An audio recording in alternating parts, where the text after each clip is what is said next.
What's up, guys? Welcome back to the new Druid leveling series that I'm setting up here. We are once again accompanied by our favorite neighborhood bard, Dank Notes. How you doing today, Dank Notes? Doing pretty good. How about yourself? Can't complain, can't complain. As you guys can see, Tunair has is it Tunair or Karana is the Rainkeeper? Am I about to just mess this up real hard? Piranha is the rain keeper. Sounds Yeah. good. Yep. So Karana has graced us with some wonderful loady two texture 2D rain. So looking good. I like the rain. I think it's neat. For the time, it is very basic, but it pulls off the illusion. Oh, for sure, for sure. And Eh, hey, soon you're gonna be able to stop and start the rain. oh yeah, man. Druids. It's kind of my thing. I probably should know who my own god is, cause I'm pretty. Yeah, I am a Karana druid. So it's been I too long think since that's I've looked good, into it. or no, you know what? I mean, it's fine, but Tunair is the way to go. Well, There's some nice Druid Tunair stuff you get off the Tunair like raid boss. I mean, it's probably not gonna happen, but it's cool. But it's fine. well, the thing is, as a halfling, you can only pick Karana. They are Oh, the solo halfling god when it comes to, gotcha. Well, I feel you there. In my opinion, I think half Isn't some of the it? best. Isn't the item, if my memory serves me correct, isn't it a really nice scimitar? I think there is a scimitar, and I think there's some sort of clicky item. I forget what. Okay. I'll check it out. But I will say that Tunair boss drops some of the best in the game, or at least in P9. I'm gonna go ahead and have to turn the game volume a little bit down when it comes to rain. Sticky's coming through here. Dank Notes. If I accidentally call him Sticky Grass, you know exactly who I'm talking about. But I do get around with my ports. yeah, he's he's a little bit quiet when it comes to loud rain busting over him. Well, hopefully after a while, I'll be able to get a new mic so Hmm. that I come through a little clearer for everybody. Yeah, right now he's going through a webcam, and that can be a little bit rough, but Mm, bad choice on my part. everyone starts somewhere. It's all good. Yeah, I actually ended up picking up a new webcam today for my Twitch streams that I run, because recently, man, like, for some reason, since I came back, the old school OBS used to actually recognize my webcam. The new one does not, like, Huh. whatsoever. I've Just because looked. it's that old, it doesn't support it anymore, I would imagine. I don't know what's going on with it. If there's something wrong with the drivers, because when I was looking up the issue that I was having, just it not being recognized at all in OBS, like there was a bunch of other posts, and everybody seemed to have my exact webcam. So there's Well, probably at something least going you on had with a it. lot of people. At least you had a lot of people to reference through and be able to say, okay, this isn't just me. Most of them were just like, forget this, I'm just gonna go buy another webcam. So that's what I finally ended up doing. Yep. Now, are you planning on doing like a little green screen type of thing behind you so you can pull off that thing that most people do with their streams? Maybe one day, but it's just not in the cards right now. I'm kind of limited on space as well as resources, so you know how it goes. Totally, Yeah. I do. Eventually, if it ever gets to the point, like right now I do this for fun, but if it ever does escalate to the point where like I just happen to be making more money doing this than on my career sort of deal, then I'll swap to, start being super crazy with it. Sure. Now, what kind of mic are you using? Right now, I actually have a Kingston HyperX Cloud 2 gaming headset, and the Oh, mic that's is cool. built in on that. It sounds pretty great.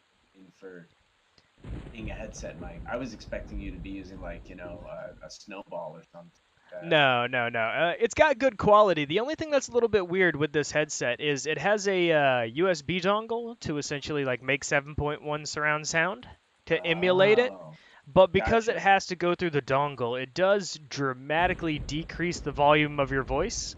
So sometimes with certain programs, you'll come in a bit low. People will have to turn you up. Other than that, it's a pretty great mic. That's crazy. Right as you're saying it's really great, your mic kind of cut out a second. Of course. Oh yeah, it's just Murphy's law, right? Yes, that's exactly. This is going to be interesting because we're going to have to get used to fighting stuff while talking. And that's not the easiest thing to do. Yeah, sometimes it is a little bit rough doing getting into that instance where you can multitask. Because a Mm, lot of the times, you're sitting there, and EverQuest being a very social game, but a lot of people they get real focused on the fight while it's going on, and then take that break in the downtime of it.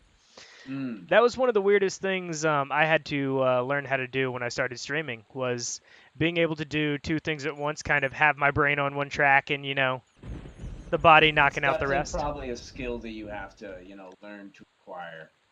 Oh, for I can sure. do it fine with typing. Like when I'm in a group and I'm fighting, I can definitely still, type in group and chat, make jokes and stuff. But is when you start trying to talk, that's a whole different part of your brain you're using while you're trying to do this. So I can see how that's a completely different exercise in brain power. Oh yeah, it can be a little bit. It can be a little wonky at times. I've noticed a couple of times before. It's been funny. You'll be sitting there. You'll be like on a topic talking, and it's like the fight gets extra intense. And next thing you know, your mouth is still going because you've trained yourself to do that.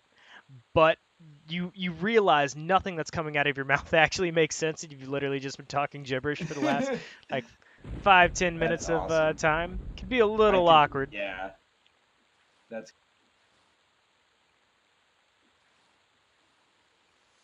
Dude, this killing is going really fast since that Druid was nice enough to drop some buffs on us. The skin like Diamond definitely helps. Yeah, it totally does. Although I lost Spirit of the Wolf, so now like you're still getting things, and I'm like slowly running over. I'm like, no, don't kill it yet. Yeah, I'm pretty sure his skin like Diamond almost tripled, if not quadrupled, my HP pool at this level. Because I'm sitting at 243, and at level 3, my Yeah, monk was as a somewhere to the tune of like 60, so I would assume the halfling's a little lower than that.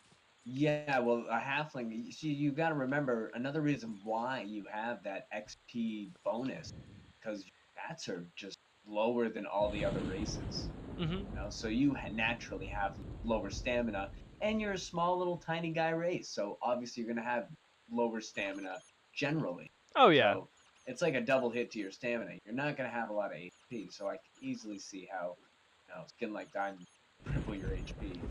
See, you say that, but it's kind of funny because right now, unbuffed, my max weight is 100, right? Like my max Mm-hmm. carrying capacity. Yep. On my enchanter, it's 55 unbuffed. Yeah. My enchanter is weak. Wisdom casters are just slightly stronger, naturally than casters are. Easily the weakest. But you got to think of it, like when you think of a cleric, when you think of a druid, or a shaman, you would think naturally that they might be a little stronger than someone who's got their face stuck in books all the time, right? Yeah, true, true. Yeah, the high elves especially, not known for their strength. Yes, definitely not known for their hardiness. I feel bad. Every single cleric just seems to be a high elf because it's such good stats for a cleric. It is. It is. Yeah, I love dark elves though for cleric. Hmm. For some reason, I like that cleric. It's a dark elf. Something about it. I like that theme. It's always really funny to watch though because of the naturally low strength of your your high elves, and then you have them able to wear plate armor. Oh, I know, but And I'll tell you that male cleric, high elf cleric, helm look, plate helm, the cat face. I don't know about that, man. I am probably not showing my helm. oh, dude, the to this day I still believe that the ugliest helm in the game has got to be the what's it called? The ugliest helmet in the game has got to be the siren hair hood for the enchanters. Oh, really? I think I had that on my enchant, but I don't remember what it looks like. What does it look like? Why is it so So ugly? if you ever look at an enchanter, it's that brown, like, it looks almost like a burlap sack. Oh, I was just gonna say yes. Gotcha. But the problem with it is on P99, it's actually bugged currently. So you cannot hide the helm. When Oh you click the no. hide helm button, it'll hide it. But as soon as you zone, log, or do anything else, it'll It's appear back. back on your character. And if you click it again inside the settings menu, it'll hide it again. But you have to click it every time you zone, or That's else terrible. you're just completely out of luck. That sounds almost like they've like tagged that button with putting like a hidden illusion spell on you. Yeah, man, there's definitely something going funny with the code. Yeah. I'd really be interested to know like how how everything's kind of work. Uh, being that do a little program. It's just it'd be really fascinating to understand the intricacies of how they did it back then. Well, especially with a game like this, where like this game really was pioneered as Yeah, and they a lot of the systems are tied together in really interesting ways that you wouldn't normally do with the MMO nowadays. So that's what really I find really. And Mhm. this game just has so many really cool things about it. Make it just such an amazing. It Yeah, will never be replicated. yeah, I mean, cause Pantheon's going to be cool, but I don't. It's not going to be EverQuest. oh yeah, like this game will always have a special place in my heart, even if Pantheon is as awesome as we all hope it's going to end up being. Mm-hmm. There's something to say about your first. There's that old adage that the first MMO you play that you really dedicate some time to will always be like the perfect MMO in your mind. Yeah, I mean, my first MMO was Sierra Online's The Realm, Hmm. uh, and I played that a lot as a 9-year-old. But it has so many flaws. It is much more of just a glorified chat room. Uh, Hmm. it has like turn-based kind of tactical combat. It was very interesting and unique for what it was in its day. It feels a lot like the King's Quest games, like a point-and-click adventure. Um, but it's definitely not a perfect by any means. Now, uh, the second game that I played was Nexus TK Kingdom of the Winds. Um, was a Korean-based MMO, and that game did some really crazy, unique things that I think a lot of people would find interesting, and I've never seen done before in games, where it had a highly community-based uh, world. Like the players kind of created a lot of the stuff that uh, the game was made up of. But Kind of like an uh, EverQuest Next sort of thing. yeah, so get this, like there were four major classes. You had your warrior, rogue, your healer called a poet, and a mage, and they all had four subpaths that you could join when you got to like max level. Hmm. um, but only one of them was run through the actual game mechanics, and the other three were player run subpaths where all the spells and all the abilities and items were created by the actual members of that path, and you had to role play in that path to join it. And sometimes it would take like 6 months to a year just to join it, as like having to do like uh, almost like homework assignments for these guides to join. Huh. You have to write essays, do write poetry. Some of the progression in the game, you actually had to win these monthly story and poetry contests that they'd hold just to achieve a mark for a trial of like knowledge or something. It just some really interesting, unique stuff that you. events that were hosted all day long that are run by the players. It's through the game, but they're the hosts of the events are players who have signed up to take on these jobs. Okay. So some really cool stuff.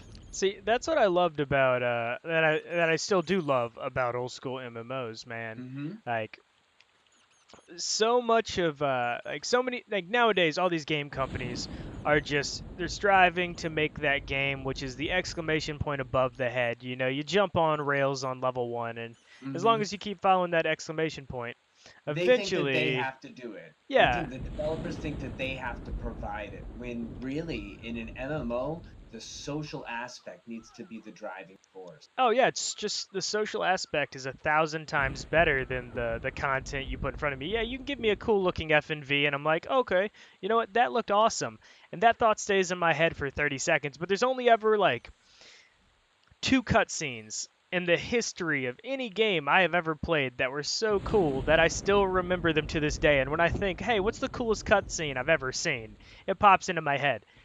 And Square Enix literally had both of those. Holds the I knew record that. for both of those. Yeah, and I'm gonna guess that one of them was the Final Fantasy VIII intro.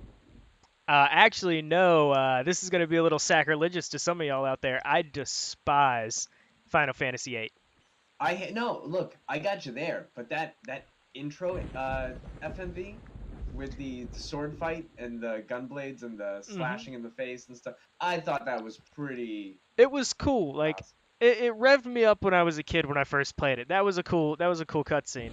But it like the game just didn't hold my interest after. As soon Totally as I agreed. realized, because I realized pretty quickly, hey, because I was grinded a lot when I was a kid. I had free time. I lived out in the middle of nowhere, so you Sure, know, just I the whole enjoyed grinding too. entire grinding to the point where you're just like, I am going to destroy everything in my wake. You're gonna try to Yeah, make Sephiroth look cool. Guess what? I'm gonna make him look like a 4-year-old girl in this fight. It's not even gonna be yeah. close. Hmm. But yeah, I noticed pretty quickly that these bosses just kept getting harder and harder, and I'm like, man, I literally spent like 20 hours just grinding in this field for the heck of it. Like there's no way this should Yeah. happen until I realized that it was obviously on a scale. Yep. But Yeah, that's.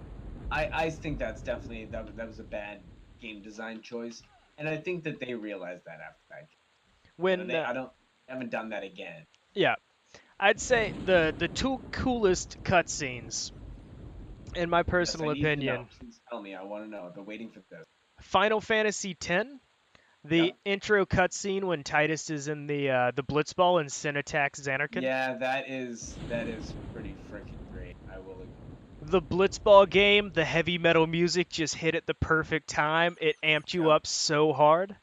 Mm-hmm. Then the second would be the fight between Genesis, Angeal, and Sephiroth in Crisis Core when they were in the training room. I have not played Crisis Core. Oh, if you have not seen that FNV, you I have to haven't. watch it. I will have to check that out.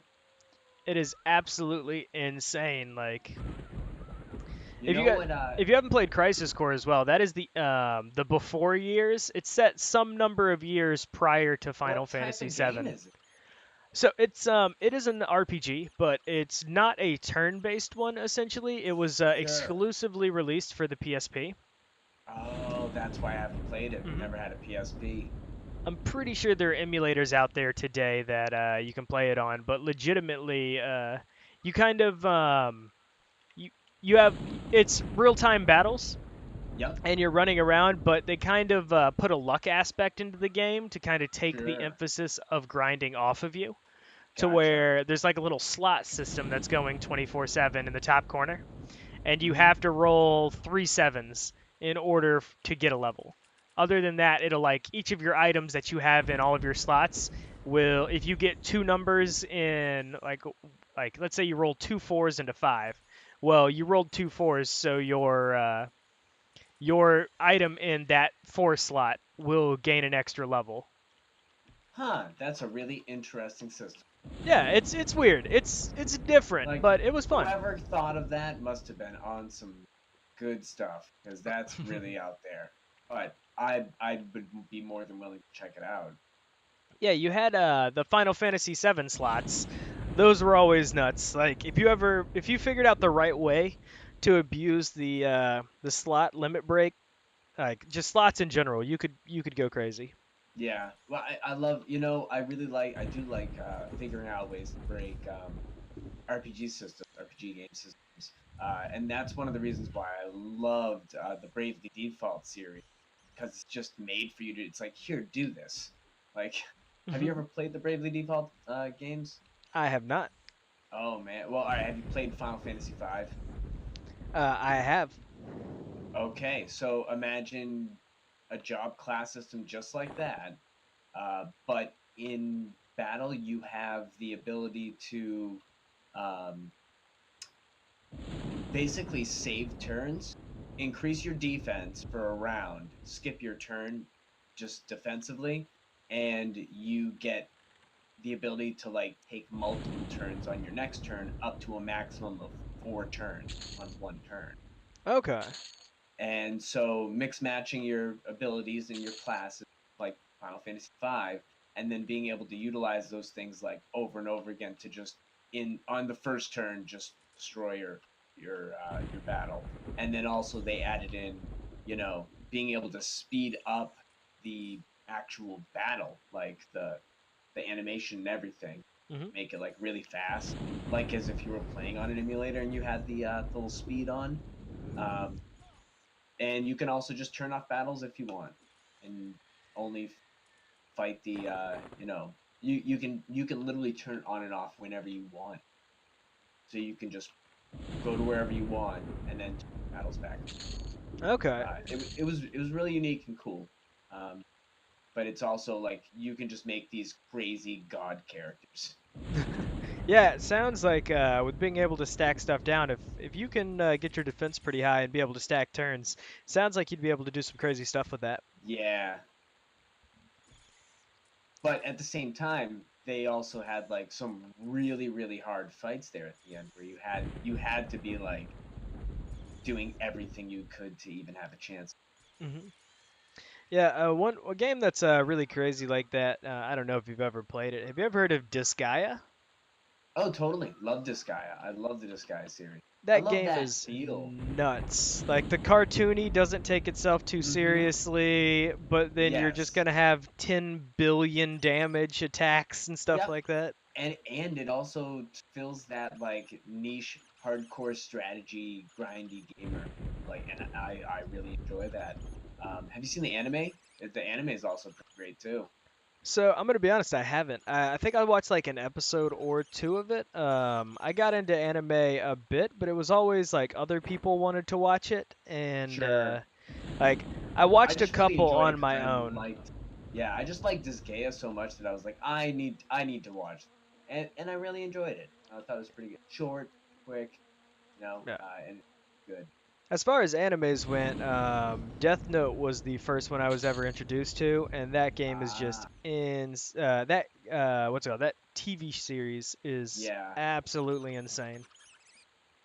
it is very good.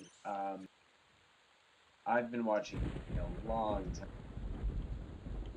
I would have to say the first was for me was Dragon Ball. Like I was a little kid, they had they'd have like an episode of Dragon Ball on at like 6 o'clock in the morning. I randomly stumbled upon it one morning by myself watching TV on a Saturday.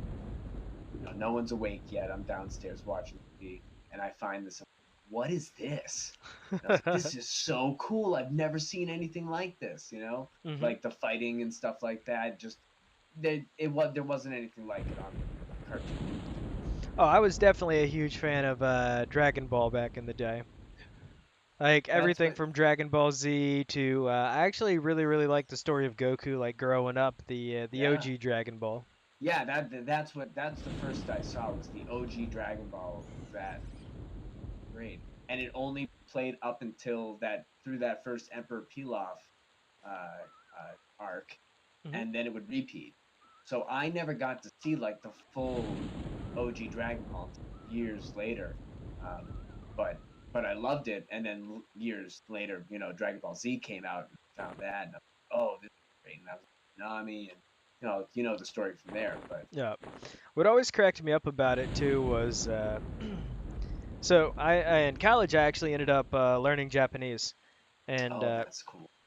I'm by no means good at it. It is a very difficult language. I probably talk Oh, about on the course of like a fifth grader, like sure. possibly sixth grader. Yep. Um, but yeah, definitely not like fluent. But Yeah.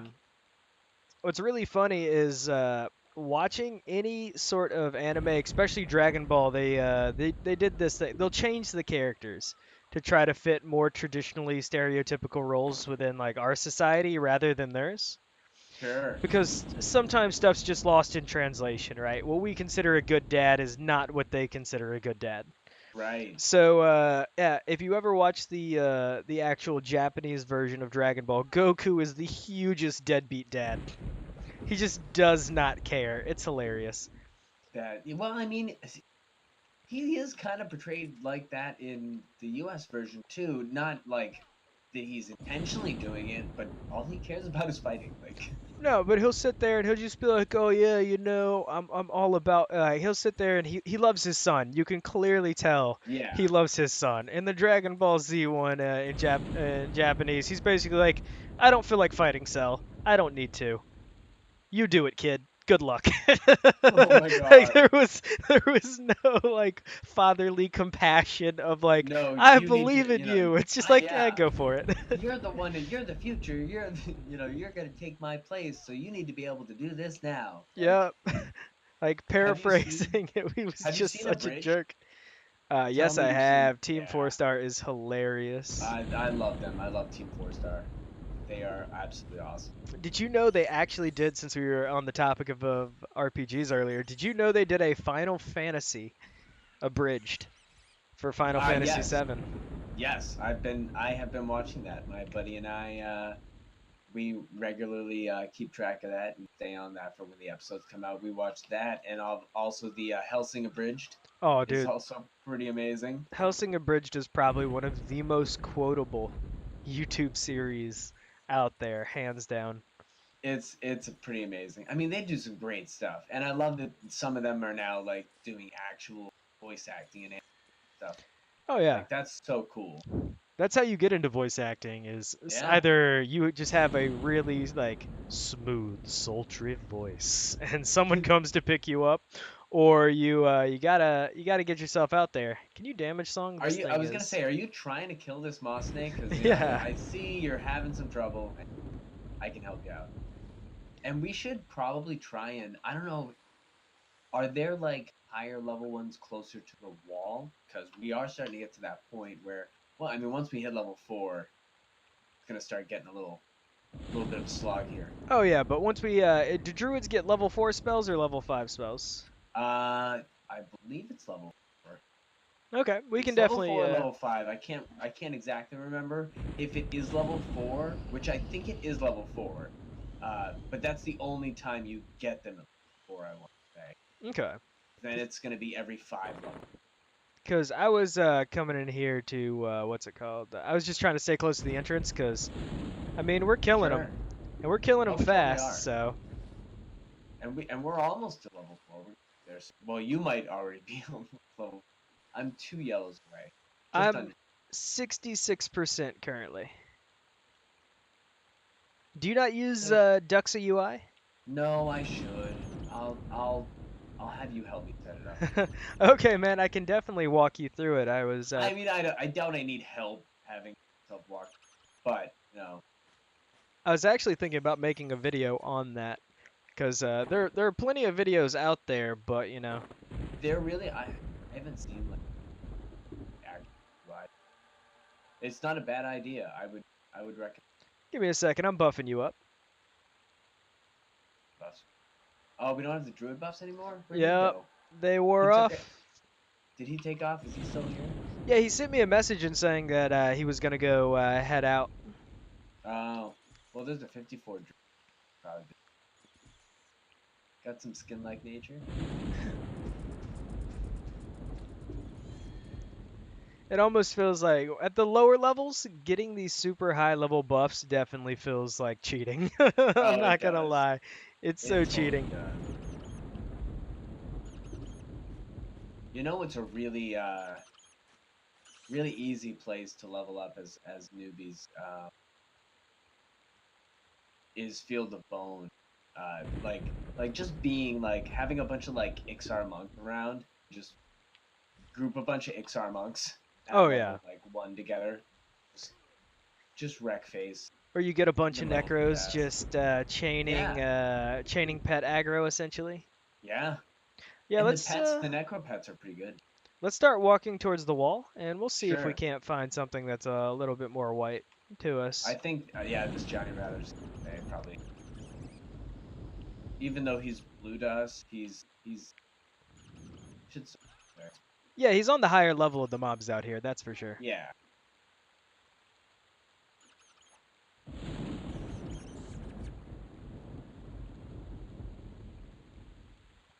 Did you ever play the Lunar series? Lunar, nah, I actually haven't heard of this. What's it about? What? Oh, we got some Like, yellows here. all right, let's. So Lunar, the first Lunar game came out on, I believe it was no, not Saturn, Sega CD. Oh, let's kill the wolf first, because it should die a little faster, and this is a Totally, yellow hitting I'm on it. us. So I might have to. Yep, Oh, I'm you're gonna die. going into heal mode. You sure? You don't. You might want to run, dude. Nah, I got it, dude. Spam healing, do damage. I'm trying. I believe in you. 3 damage. It's yellow. Be tough, man. Yeah, this is gonna be a run it situation. Yeah, we don't have the buffs anymore. Oh no. I should be fine as long as you don't turn. Oh, let's see if we can get some help.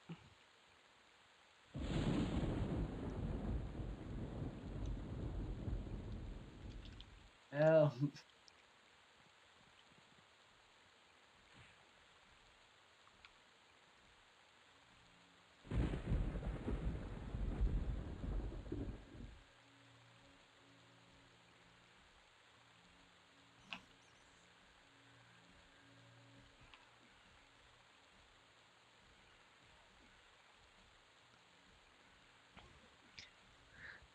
I don't know Looks if like he that. wants us to hit it. I'm trying to hit it. I know. It's like no, it's okay. You can kill it. Like we don't mind not getting the XP. It was too tough.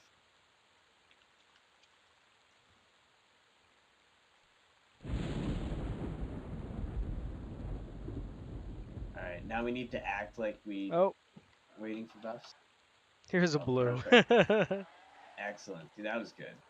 Now that That's this, oh, we got some small cloth gloves. I'm gonna snag those if you don't mind. uh-oh. Like we might be getting some buffs. Sounds good. Oh, skin like nature. Oh, it's on now. Well, guys, we've come to time again. Thank you very much for tuning in once again to this episode. And I want to thank Dank Notes as well as everyone who has been super awesome in buffing us, helping us out for coming by today.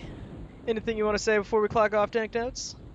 Yeah, I think I'm good, but thanks for joining us, everybody. Heck yeah. You guys have a good day.